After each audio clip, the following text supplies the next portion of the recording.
Perfecto.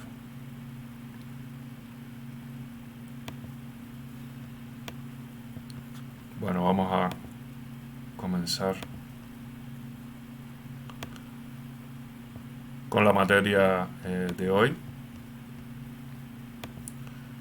Y bueno, lo que vamos a ver hoy es un tema importante en simulación molecular, que va a ser menos importante para los que trabajamos en estructuras de interés biológico, pero que va a ser importante en general para el trabajo con moléculas en un computador.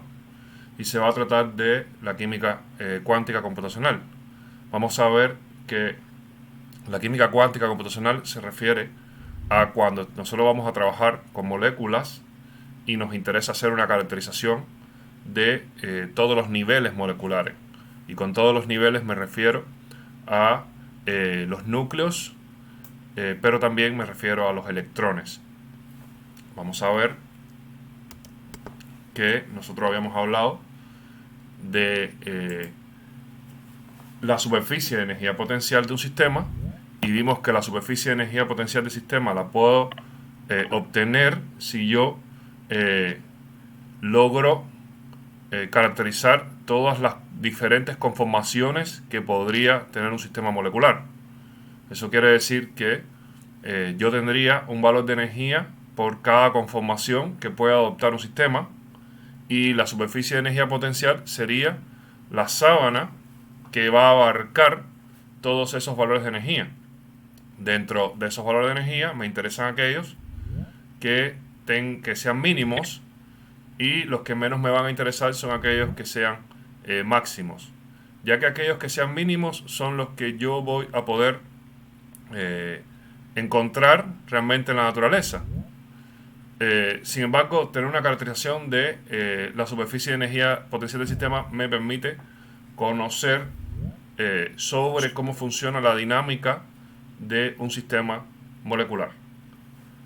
Tenemos que la superficie de energía potencial se refiere a ese concepto con respecto a las conformaciones, pero estrictamente la superficie de energía potencial es una función que va a depender del tipo de átomo, de las coordenadas de los núcleos de esos átomos, pero además de también las coordenadas de los electrones. Entonces, si yo quiero realmente tener una caracterización completa de la superficie de energía potencial, también debería considerar los electrones, ya que los electrones son parte también de los átomos y también son parte de las moléculas, están involucrados en los enlaces. Ya vimos que pueden estar deslocalizados, pueden estar formando, digamos, estructuras en los orbitales, etc. Bien, yo podría hacer una caracterización de la superficie de energía potencial obviando los electrones. Y eso es básicamente lo que se va a hacer cuando trabajamos en sistemas moleculares muy grandes como proteínas. Sin embargo, estrictamente, los electrones también son un componente de esta función. Y por eso, si yo quiero caracterizar una molécula de manera lo más exacta posible, debería considerarlos también. Y vamos a ver que para hacer una consideración de los electrones en la superficie de energía potencial, lo más importante es que yo debo entender que la caracterización de los electrones es materia de la mecánica cuántica, donde vamos a ver que la mecánica cuántica es la única teoría conocida hasta el momento que es válida a priori para modelar y describir los fenómenos que se van a presentar a la escala electrónica, como es el caso de interacciones moleculares y el enlace químico. O sea, si yo quiero hacer una descripción lo más exacta posible del enlace químico, entonces voy a tener que usar la teoría de la mecánica cuántica. Vamos a ver que los modelos cuánticos son aquellos donde la hipersuperficie se va a calcular con funciones de onda de las partículas involucradas, y van a ser los más confiables porque son los que van a describir todos los componentes moleculares. Entonces, vamos a ver que para trabajar con la teoría cuántica en un computador vamos a tener que hacer algunas aproximaciones. porque las teorías cuánticas no son tan sencillas. Llevan funciones muy complejas y la mayoría de estas funciones no se van a poder calcular estrictamente, no se van a poder calcular como lo plantea la física, por lo tanto se van a tener que hacer aproximación. La primera aproximación que se va a hacer es que para poder construir los modelos cuánticos va a ser necesario considerar que las coordenadas de todas las partículas coinciden con las de los núcleos atómicos, o sea, inicialmente que todas las partículas se encuentran en los núcleos atómicos, o sea que no van a haber coordenadas extras para los electrones, aunque eso vamos a ver que no es así. Entonces vamos a ver que este R' que surge aquí va a ser la matriz de las coordenadas de todas las partículas de sistemas y los electrones van a tener las mismas coordenadas que los núcleos a los que se asocian. O sea, inicialmente nosotros vamos a considerar que los electrones están involucrados estrechamente con las coordenadas de los núcleos. Sin embargo, los vamos a considerar. Vamos a tener que entender algunos principios interesantes y muy importantes en la cuántica que crean una gran diferencia entre la mecánica cuántica y la mecánica clásica. Primero, entendamos de que nos estamos refiriendo a una mecánica. ¿Y qué es una mecánica? O sea, los que ustedes ya vieron conceptos de física en mecánica clásica y en esos conceptos ustedes estudiaron cómo era el movimiento de partículas. Y para describir el movimiento de partículas ustedes usaron conceptos como posición, distancia recorrida, velocidad, aceleración. Y con eso ustedes caracterizan una partícula cualquiera. De manera que si ustedes tienen una partícula en reposo, ustedes pueden definir cuál es su posición. Ustedes dicen que su velocidad es 0. Ustedes dicen que su aceleración es 0. Si ustedes tienen una partícula moviéndose en un movimiento donde lleva velocidad constante, entonces usted puede describir el cambio de la posición, usted puede describir a qué velocidad va la partícula y usted dice que la aceleración es 0. Si esa partícula se acelera en aumento, entonces usted dice que la partícula tiene una aceleración positiva. Si esa partícula va frenándose, entonces usted dice que tiene una aceleración negativa. Y básicamente usted puede describir en esa mecánica cuál es el comportamiento de cualquier partícula haciendo las consideraciones de estas variables, o sea, posición, velocidad, aceleración, etc. Vamos a ver que la mecánica cuántica inicialmente trató de hacer lo mismo con partículas muy pequeñas, o sea, con partículas al nivel de los núcleos y los electrones. Sin embargo, no hubo éxito en tal cosa porque habían ciertos experimentos que creaban cuestionamientos sobre que esas teorías que se aplican en la mecánica clásica de partículas grandes podía haberse aplicado en partículas pequeñas. Habían experimentos que sugerían que las partículas pequeñas no tenían un movimiento continuo. ¿Y a qué me refiero con movimiento continuo? Bueno, si yo voy de un punto A a un punto B, en la mecánica clásica, yo tengo que hacer una descripción considerando de que hay una trayectoria, hay un recorrido que pasa por todos los puntos intermedios hasta llegar al punto B. O sea, si nosotros nos movemos de Talca a Santiago, tenemos que pasar por todos los puntos intermedios que están entre Talca y Santiago, donde obviamente podrían haber muchas maneras de llegar, pero siempre vamos a tener que pasar por puntos intermedios para poder llegar. En cuántica no va a ser así. En cuántica se va a ver que para tú pasar de un lugar a otro no puedes pasar por los puntos intermedios. Está prohibido pasar por los puntos intermedios.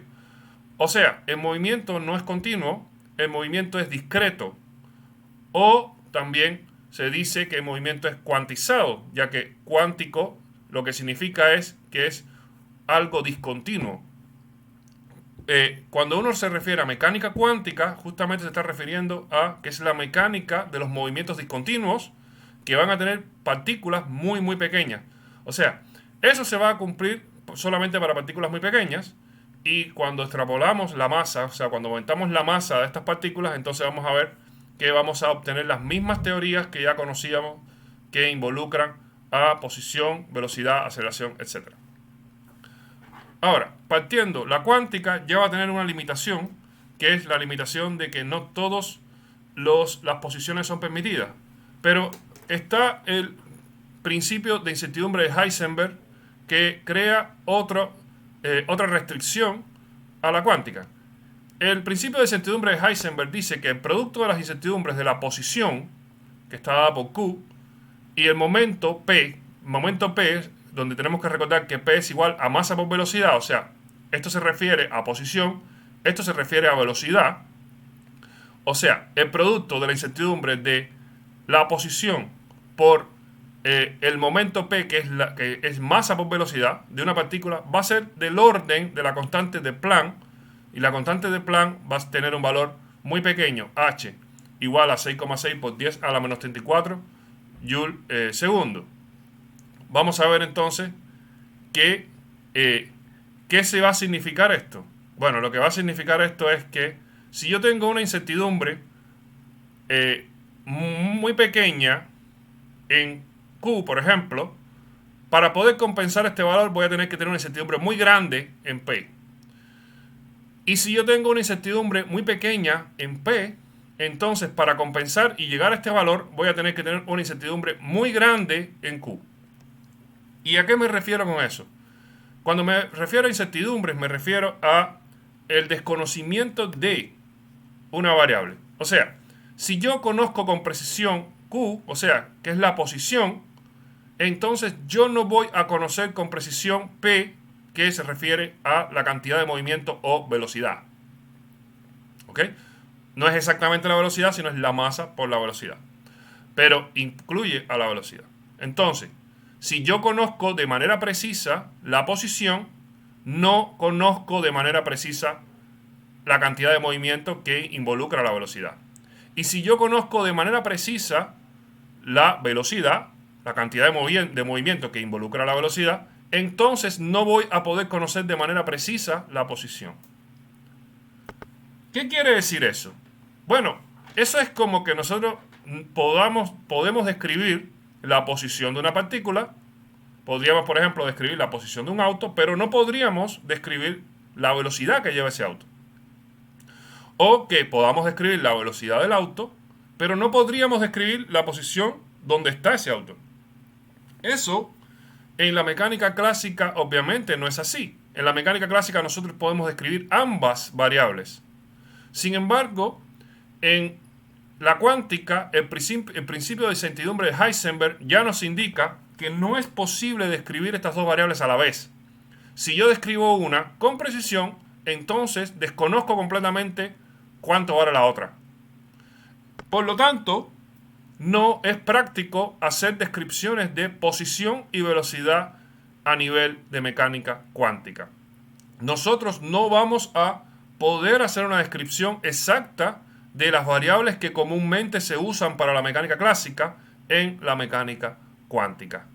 Entonces vamos a tener que usar otras variables para hacer descripciones de los sistemas en mecánica cuántica.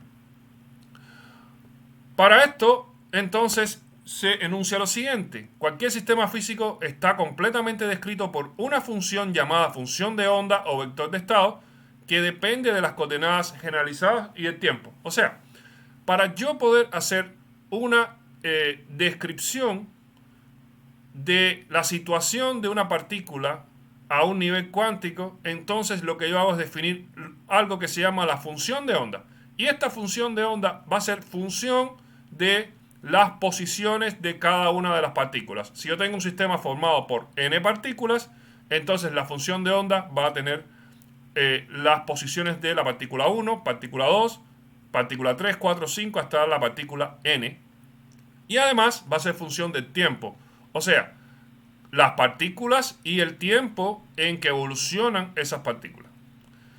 La función de onda ya de por sí me da un marco para yo poder tener agrupadas las posiciones y el tiempo, pero no tiene como tal un significado. Para darle un significado a la función de onda, entonces se enunció lo que se llamó el postulado de Bohr. Y el postulado de Bohr dice que la probabilidad de que un sistema dado se encuentre en un estado caracterizado por las variables desde Q hasta Qn viene dada por la integral de la función de onda elevada al cuadrado en el espacio de integración. Y todo eso va a ser igual a 1. ¿Qué quiere decir esto? Bueno, la función de onda como tal no tiene significado físico, pero si la elevamos al cuadrado, entonces sí va a tener significado físico.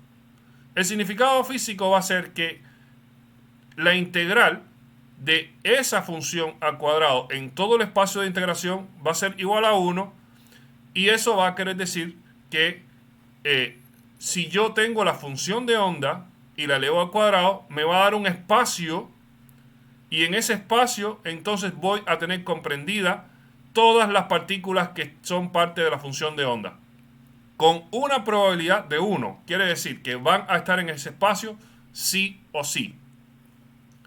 Entonces, la función de onda como tal no tiene significado. Si tenemos que entender que es una función que ya comprende las posiciones y su evolución en el tiempo, pero si nosotros elevamos esa función al cuadrado, entonces sí vamos a tener la zona donde más probablemente esté el electrón. Y si yo integro sobre todo el espacio de esa función, entonces la probabilidad de que los electrones estén ahí va a ser 1. Quiere decir que va a ser total. Cuando yo digo que la integral de algo es 1, me refiero a que todo lo que describe esa integral está dentro de ese espacio, está comprendido dentro de ese espacio. Por lo tanto, lo que tenemos que entender ahora es qué visión nos da esto de la función de onda y cómo compensa lo que dijimos antes, que nos dejaba el principio de incertidumbre, donde no teníamos idea de cuál era la posición y la cantidad de movimiento de la partícula. O sea, el principio de incertidumbre nos decía que no podíamos tener una descripción exacta de la posición y la cantidad de movimiento de la partícula. Por lo tanto, teníamos que buscar otra manera de describir el sistema. Como no podemos conocer cuál es la posición y cantidad de movimiento exacta de la partícula, entonces tenemos que buscar otra manera de describir este fenómeno, y en vez de dar con precisión la posición y la velocidad de las partículas, lo que hacemos entonces es dar una zona donde exista la mayor probabilidad de que se encuentre la partícula. Esa zona donde existe la mayor probabilidad de que se encuentre la partícula está dada por la función de onda al cuadrado. Entonces, yo no voy a describir de manera exacta dónde está la partícula, pero voy a dar una zona que va a ser el orbital que está descrito por la función de onda, que es donde más probablemente está la partícula. Y yo entonces voy a poder decir, bueno, en este orbital que está formado por la función de onda al cuadrado, van a estar los electrones sin saber yo exactamente dónde estén, pero la probabilidad de que estén en esa zona va a ser máxima. En vez de dar con precisión dónde está la partícula, yo lo que voy a dar es una zona donde con mayor probabilidad está la partícula. Entonces, no estoy violando el principio de incertidumbre de Heisenberg, porque yo no estoy diciendo dónde está con seguridad la partícula, pero sí estoy acotando las posibilidades de que la partícula esté en un lugar a un espacio descrito por una función que depende de las posiciones y el tiempo de evolución de la partícula. Por lo tanto, tenemos que entender el principio de incertidumbre de Heisenberg y el postulado de Bohr como conceptos esenciales para entender cómo es el comportamiento de los electrones. Y tenemos que entender que esto es justamente lo que me da un cambio esencial entre lo que es la mecánica clásica tradicional que ya conocíamos y la mecánica cuántica, que es un campo de la física bastante complejo, pero que ya de partida se mueve con conceptos distintos. Si yo quiero describir una partícula a nivel electrónico, no voy a tener que utilizar posición, velocidad, aceleración, sino lo que voy a tener es que definir cuál es la función de onda y sacar parámetros de esa función de onda que vamos a ver más adelante. Profesor, Sí, dime. profesor, Sí, dime. el resultado de esa integral sería una especie de coordenada que se utiliza para ver la posición. ¿O de qué nos sirve ese resultado? Cuando ustedes recuerdan en química, parte de esto ustedes ya lo han visto, lo que no lo saben. Cuando ustedes ven en química las distribuciones electrónicas, que esas distribuciones electrónicas 1s2, 2s2, 2p, 2p2, 2p2, 2p2, etcétera, eso ya se refiere a orbitales. Ahí te está, esos 2s2, 2p2 y todo, esos son ya números que salen de aplicarse cálculos a la función de onda. Entonces tú no estás diciendo exactamente dónde están los electrones, pero tú estás diciendo que esos electrones están en el orbital S, en el orbital P, en el orbital PX, en el orbital PI, en el orbital PZ, etc. Entonces, de eso te sirve esta función. Esta función realmente es la que permite determinar esos orbitales que te describen a ti en química y que realmente nunca te explican de dónde salen. ¿Te das cuenta? O sea, tú Sí. cuando hablas de electrones, nunca te mencionan un ejercicio que dice el electrón va caminando, va desplazándose por una superficie con una velocidad tanto. No. O sea, a ti cuando te hablan de electrones siempre te hablaron de 1s2, 2s2, 2p6 y más allá. Y eso justamente es la solución que se da a las funciones de onda para determinar orbitales. ¿Ok? Por supuesto que esto es bastante complejo. O sea, si ustedes dan un curso de cuántica, de física cuántica, ustedes van a ver que la matemática que tiene la física cuántica es otro mundo. Es algo súper complejo. Eh, pero realmente es la manera de explicar eh, cómo ocurre cómo ocurre el movimiento de los electrones y dónde están esos electrones. ¿Ok? Entonces, este enunciado lo que le está dando es un significado a esa función de onda. Pero ustedes van a ver que existe una manera de hacer cálculos con esta función de onda donde lo primero que uno debe tratar de hacer es ojalá determinar la función de onda.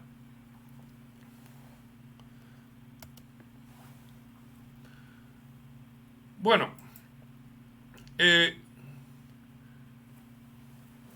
dijimos que nos interesa obtener la superficie de energía potencial y la superficie de energía potencial vamos a ver que va a estar dada por el conjunto de coordenadas R', donde R' tenemos que recordar que considera los núcleos de electrones que proporcionan una energía mínima para todo el sistema. Y el primer problema que vamos a tener que resolver en cuántica va a ser optimizar una geometría, la geometría de un sistema. Optimizar la geometría se refiere a que si yo tengo un conjunto de coordenadas, ¿cuál es la energía mínima que va a tener ese conjunto de coordenadas? Ya habíamos visto este ejemplo en la superficie de energía potencial. Un ejemplo sencillo que es los giros del enlace de butano, ¿verdad? Y habíamos visto que en esta superficie de energía potencial sencilla se originan mínimos y máximos. Ahora, de esos mínimos, recordemos que había uno que era el menor de todo. Ese mínimo se define como mínimo global. Y tenemos otros mínimos que están por encima de ese mínimo global que se van a llamar mínimos locales. Cuando yo me refiero a tener una geometría optimizada, para una molécula pequeña la intención es buscar el mínimo global, aunque vamos a ver que a medida que tenemos moléculas más complejas, esta determinación del mínimo global pasa a ser menos importante y cobra mayor importancia tener una descripción de todos los mínimos posibles del sistema. Ahora, supongamos que estamos trabajando con una molécula pequeña, una molécula sencilla, una molécula orgánica del tamaño, por ejemplo, de un ligando, un medicamento. Entonces, en un cálculo cuántico, cuando yo quiero llegar al mínimo de sistema, entonces me refiero a tratar de llegar al mínimo global. Ahora, ¿qué debemos sí entender de esto? Que en este ejemplo que yo les coloqué acá, yo me refería al mínimo, mínimos del sistema considerando los cambios conformacionales del sistema. Sin embargo, cuando yo considero R', o sea, considero que hay electrones también en esas coordenadas, obtener el mínimo global del sistema también se refiere a obtener la disposición electrónica que me está llevando a la menor energía del sistema. O sea, no es suficiente con darle vueltas al enlace para llegar a un mínimo, ya que solamente ahí estaría considerando la superficie de energía potencial de los núcleos. Para yo poder tener un mínimo descrito completo, tendría que también tener el mínimo que considera la disposición electrónica de cada uno de los átomos que tenemos ahí. Entonces, el concepto de superficie de energía potencial va más allá de rotaciones de núcleos, también se refiere a tener optimizadas las disposiciones electrónicas del sistema. Bien, una optimización geométrica se refiere a que, por ejemplo, si yo tengo un sistema, una molécula cualquiera, yo voy a hacer rotaciones de todos los ángulos y voy a tratar de moverme desde una energía mayor hasta una energía menor. O sea, tendría que estar bajando hasta llegar a este mínimo.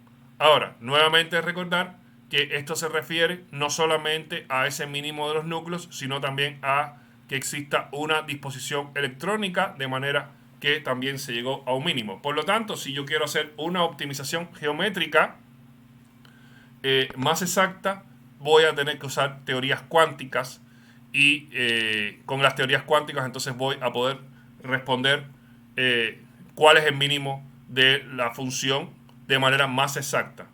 Si yo me olvido de los electrones, entonces sí sería solamente considerar los movimientos de los núcleos. Bueno, tenemos la función de onda y la función de onda, como habíamos dicho, va a ser una función de las posiciones de los electrones, de las posiciones de todas las partículas y del tiempo. Ahora, ¿qué yo hago con esa función de onda?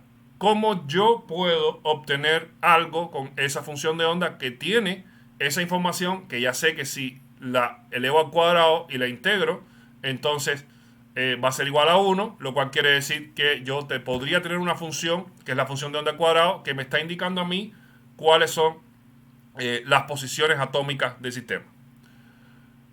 Sin embargo, para yo poder hacer una caracterización de la función de onda, voy a tener que introducirla en esta ecuación que se llama la ecuación de Schrödinger dependiente del tiempo, y esta ecuación va a determinar la evolución espacio-temporal de la función de onda. ¿A qué se refiere eso? Bien, esto funciona como que yo le hago preguntas a la función con una funcionalidad, que vamos a ver cuál es ahora, y ella va a darme como respuesta valores de energía, que son los valores de energía que se adaptan a esta función. Entonces, vamos a ver que en vez de yo querer obtener valores de posiciones, velocidades y aceleraciones en un sistema cuántico, yo lo que voy a buscar son valores de energía. Y cuando yo hablo de valores de energía, me refiero a valores de energía que están involucrados en distintas cosas de el electrón. Esas cosas, ¿qué son? Bueno, valores de energía se van a referir a valores de energía translacionales, rotacionales, vibracionales y más allá. O sea, sabemos que los cuerpos, cuando tienen un movimiento, yo quiero describir el movimiento de un cuerpo, cualquiera en el espacio común que conocemos, ese cuerpo se mueve en el espacio, entonces se traslada. Pero también ese cuerpo puede rotar en su propio eje mientras se está trasladando. Imagínense una pelota. esa pelota que yo lanzo se traslada, pero al mismo tiempo rota. Entonces ahí hay otro tipo de movimiento. El primer movimiento es traslación, el segundo movimiento es rotación. Y vamos a tener otro movimiento que es el llamado movimiento de vibración. Y ese podríamos verlo si consideráramos, no sé, que lanzamos, supongan que tenemos dos pelotas unidas por un muelle. Entonces vamos a ver que si yo lanzo esas dos pelotas unidas por el muelle, vamos a ver que va a ocurrir la traslación de las dos pelotas unidas por el muelle que lancé. Va a ocurrir la rotación, porque esas dos pelotas con el muelle van a rotar alrededor de un eje central, pero también va a ocurrir vibración, porque las dos pelotas van a moverse impulsadas por el muelle. Entonces ya tenemos tres tipos de movimiento que podríamos definir en la escala normal. Todos esos tipos de movimientos también me interesan describirlos en un electrón. Y con la función de la ecuación de Schrödinger, yo voy a poder obtener valores de energía que van a ser asignados a cada uno de esos movimientos. Para eso yo tendría que aplicar distintos valores de esta H de acá y yo voy a obtener como respuesta distintos valores de energía que se corresponden a esa H de acá. ¿A qué me refiero con eso? Esta H, por ejemplo, podría ser una H que me pregunta sobre movimiento translacional. Y como respuesta voy a obtener la energía de movimiento translacional. Pero esta H podría tener otra expresión donde me hace preguntas sobre movimiento rotacional y la energía que voy a obtener va a ser para el movimiento rotacional. Y si esta H tuviera otra expresión que se corresponde al movimiento vibracional, entonces este valor de energía va a darme una respuesta también con respecto a la energía de movimiento vibracional. Ahora, ¿qué es esta H? Bueno, esta H se llama Hamiltoniano. Hamiltoniano es un concepto que también existe en física clásica, pero que a nivel cuántico va a tener distintas maneras de expresarse. Este Hamiltoniano va a ser lo que se llama un operador.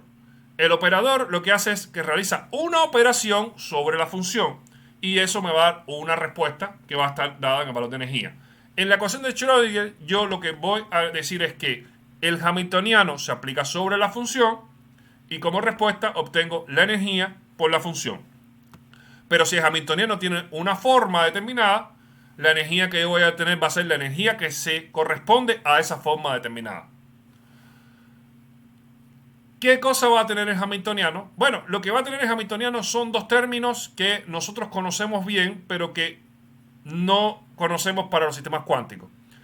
Esos términos que va a tener el Hamiltoniano son los términos de energía cinética y términos de energía potencial. Donde los términos de energía cinética se refieren a la cinética de la partícula, o sea, el movimiento cinético de la partícula, o sea, se refiere a la velocidad de la partícula, y el potencial se refiere a expresiones que están relacionadas con la potencialidad que tiene el sistema para tener interacciones. Por ejemplo, si la energía potencial fuera una expresión de Coulomb, la expresión de Coulomb es carga por carga sobre R al cuadrado, entonces yo como respuesta, bueno, tendría una energía potencial aplicada de Coulomb a la función, entonces voy a tener una energía que va a corresponderse a interacciones de Coulomb. Lo que sucede es que esta forma de potencial no es tan sencilla de determinar. La forma de potencial va a ser distinta según el sistema que yo tenga.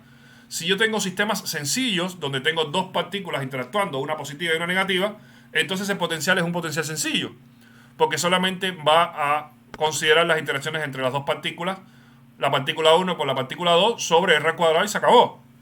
Pero lo que sucede es que el potencial en este caso, cuando yo lo quiero aplicar a electrones, en un átomo voy a encontrarme con un problema muy serio, que es que estamos hablando de un sistema que contiene muchos átomos, o que contiene muchos electrones, podría ser en un átomo o podría ser en varios, donde esos electrones interactúan entre ellos, pero además interactúan con los núcleos. Entonces, no va a ser sencillamente un término de Coulomb, porque, por ejemplo, si yo tengo el berilio tiene Z igual 4, voy a tener 4 electrones y 4 protones. Entonces vamos a tener interacciones entre todos ellos. Entonces ya este término se va a volver súper complicado. Vamos a ver que la ecuación de Schrödinger como característica va a tener que no va a ser soluble para casi ningún sistema atómico. ¿Por qué entonces la consideramos? ¿Por qué estamos interesados en una función que no tiene solución para casi ningún sistema atómico? Bueno, porque vamos a ver que aunque no tenga solución, existen trucos, existen maneras de calcularla de manera aproximada. Entonces, si pudiéramos calcular de manera exacta la ecuación de Schrödinger, podríamos resolver muchos problemas, pero no podemos hacerlo así. Entonces lo que hacemos es hacer aproximaciones para tener cálculos de esta función que nos va a dar información sobre los electrones. ¿Para qué sistema tiene solución la ecuación de Schrödinger? Bueno, tiene solución para sistemas sencillos hipotéticos. Por ejemplo, si yo tengo partículas en una característica especial, puede ser en un pozo con paredes de potencial infinito. Hay sistemas sencillos para los cuales podemos resolver la ecuación de Schrödinger. Y a nivel atómico, solo podemos resolver la ecuación de Schrödinger para el hidrógeno. ¿Por qué? Porque el hidrógeno tiene un electrón y un protón. Entonces, tendríamos dos partículas y podemos resolver de manera de manera exacta la ecuación de Schrödinger para un sistema sencillo como ese. Pero ya cuando pasamos del hidrógeno, pasamos a el elemento que viene después, pasamos por ejemplo al helio, ya no es posible resolver la ecuación de Schrödinger, entonces tendríamos que ya empezar a hacer aproximaciones. Para conectarles un poco lo que es la ecuación de Schrödinger con lo que ustedes conocen, pero que no asocian a esto, nuevamente vuelvo al ejemplo de cuando ustedes hacen distribuciones electrónicas. Ustedes hacen distribuciones electrónicas 1s2, 2s2, 2p6, etc. ¿Verdad? Bien, todos esos números, todos esos valores que están incluidos en el 1s2, 2s2, etc., tienen relación con esta ecuación de Schrödinger. Yo les había dicho que partimos de una función de onda que no tiene significado. Esa función de onda tiene un significado cuando le damos al cuadrado. Y cuando le aplicamos la ecuación de Schrödinger es cuando tenemos los valores de energía asociados a esa función de onda. ¿Cuáles son esos valores de energía? Bueno, cuando yo me hablo de 1S1, 1S2, 2S2, 2P6, etc., tenemos el primer número que es el número 1, 2, 3, 4, 5. Esos números, que es el que está en el 1S2, el 1 del 1S2, el 2 del 2S2, el 2 del 2P6, el 3 del 3S2, ese número 1, 2 y 3 que está involucrado en eso, es un número cuántico que se deriva de aplicar ecuación de Schrödinger. O sea, cuando se aplica ecuación de Schrödinger a la función de onda del átomo que sea, yo obtengo los valores E, donde esos valores E van a ser un número cuántico que se va a llamar número cuántico principal, que va a ser el 1 del 1S2, el 2 del 2, y eso se van a llamar niveles de energía que se van a derivar de la función de onda. Pero no solo ese, también ustedes tienen otro que es el SP, D, F, etc. O sea, cuando usted habla de 1S2, 2S2, ya ese S que aparece ahí y el 2S es otro S que aparece ahí, ese es otro número cuántico más. Y ese número cuántico más me va a dar a mí cuál es la forma del orbital. Sabemos que si el orbital es S, va a ser un orbital esférico. Si el orbital es P, van a ser como unos lóbulos que se extienden sobre un eje. Bueno, para yo obtener esos valores S, P, D, F, también se aplica la ecuación de Schrödinger, pero con otra expresión, a la función de onda y se obtienen esos valores que finalmente son los que se convierten en S, P, D, F, etc. Y por último, cuando ustedes tienen dos electrones, o sea, 1S2, 2S2, o sea, en el 1S2 tenemos dos electrones, en el 2S2 tenemos dos electrones, etc. También vamos a ver que cuando nosotros representábamos esos electrones, nosotros poníamos esos electrones los poníamos en una cajita donde colocábamos unos bastoncitos así.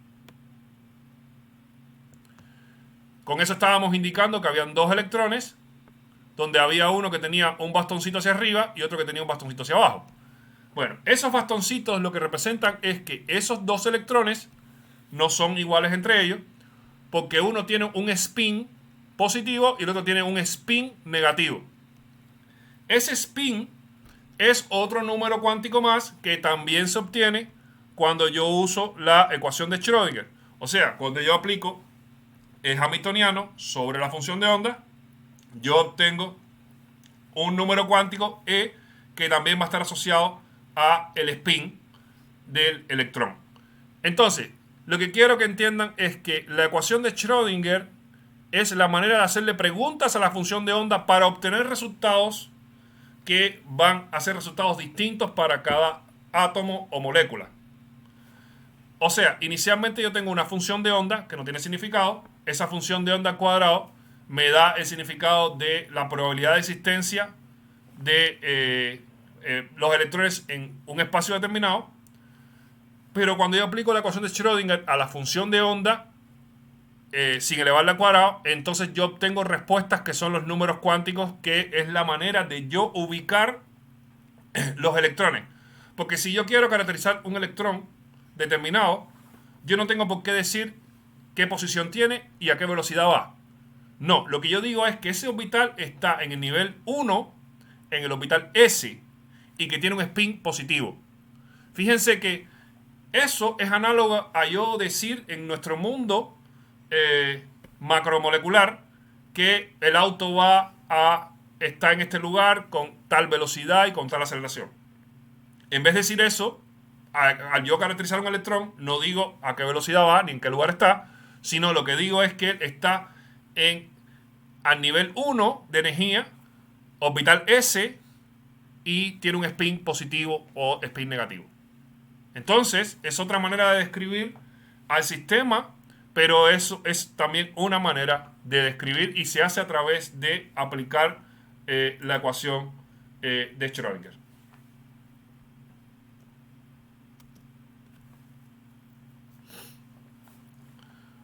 Bien, el asunto fundamental para tú solucionar problemas en cuántica es solucionar la ecuación de Schrödinger. Y es justamente el mayor problema porque no tiene solución para la mayoría de los sistemas. Vamos a ver que para el sistema más sencillo, que es el átomo con un electrón, en un átomo que contiene un solo electrón, la energía potencial va a depender de la distancia entre el electrón y el núcleo. De acuerdo a la ecuación de Coulomb, entonces el hamiltoniano va a tomar esta forma.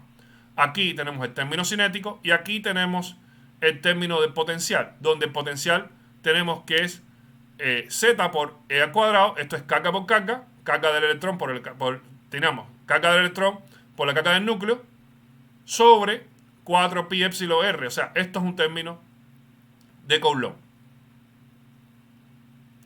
Ahora, si tenemos un átomo polielectrónico, bueno, esta razón de que tenemos un término de Coulomb acá es por lo cual podemos solucionar el hidrógeno, porque el hidrógeno va a tener justamente esto. Vamos a tener el núcleo del electrón. Entonces, por eso es que podemos solucionar el hidrógeno, porque el término del hamiltoniano va a ser sencillo. Pero el término del hamiltoniano va a cambiar mucho a medida que metemos más electrones.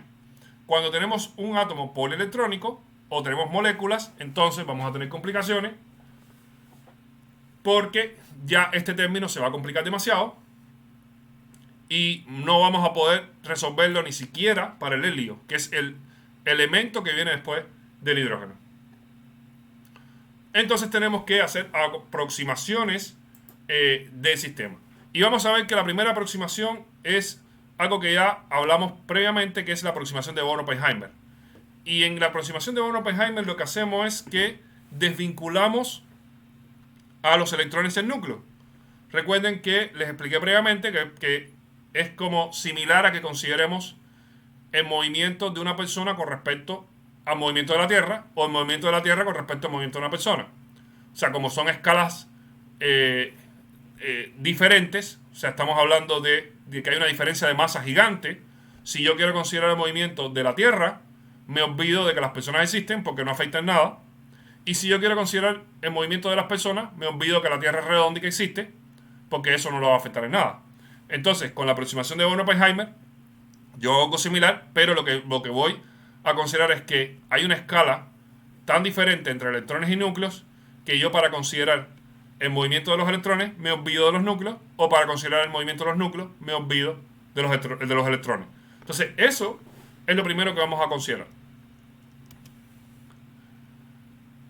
Lo segundo a considerar viene de un principio que también es muy relevante en cuántica, que va a ser el principio de exclusión de Pauli. El principio de exclusión de Pauli lo que nos dice es sencillamente que la función de onda debe ser antisimétrica. ¿A qué se refiere eso?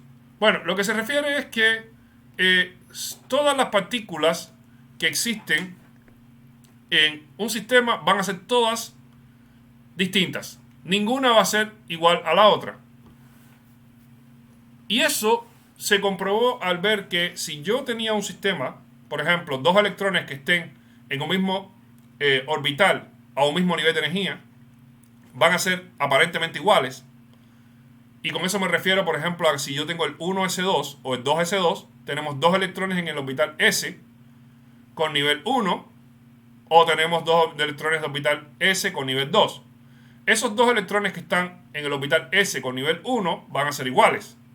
Sin embargo, existían maneras de lograr comportamientos diferentes en esos dos electrones. Y como experimentalmente se vio que había comportamientos diferentes en esos dos electrones, entonces se creó un concepto que se llamó el spin del electrón. Y el spin del electrón lo que va a hacer es que va a diferenciarme esos dos electrones que están en el mismo nivel. El spin se asocia a una especie de rotación intrínseca que va a tener el electrón, donde se va a decir que, por ejemplo, uno de ellos va a rotar de manera horaria y el otro va a rotar de manera antihoraria. Entonces ya con eso tendría una diferencia entre los dos spines. Como esos dos electrones van a ser diferentes por los dos spines, entonces logramos lo que dice el principio de exclusión de Pauli, que es que la función de onda va a ser antisimétrica. ¿Y por qué va a ser antisimétrica? Porque entonces voy a tener dos spines que me van a cambiar la función de onda para esos electrones que están al mismo nivel. O sea, si tengo un electrón que tiene el número cuántico principal igual 1 y tiene otro número cuántico igual S, entonces la diferencia entre ellos va a estar dada por el spin, donde uno va a tener spin positivo y el otro va a tener spin negativo. Y eso finalmente se va a dar en que yo voy a poder representar la función de onda de esta manera. Una función de onda la voy a poder representar como una función de onda que está relacionada con la función phi A por alfa, también phi A por beta, phi B por alfa, phi B por beta, etc. Donde este alfa y este beta se refieren al spin positivo y al spin negativo. O sea, cada término que yo dé de phi va a estar asociado a un spin positivo y a un spin negativo, de manera que yo voy a tener siempre funciones diferentes. O sea, una función phi r la puedo representar como phi r alfa s y phi r beta s, donde me estoy refiriendo a la misma función, pero por el spin positivo, o la misma función por el spin negativo. Bien, dejémoslo hasta aquí. Vamos a descansar unos 20 minutos y si tienen dudas, entonces lo vemos cuando regresemos a los 20 minutos. Nos vemos aquí en 20 minutos.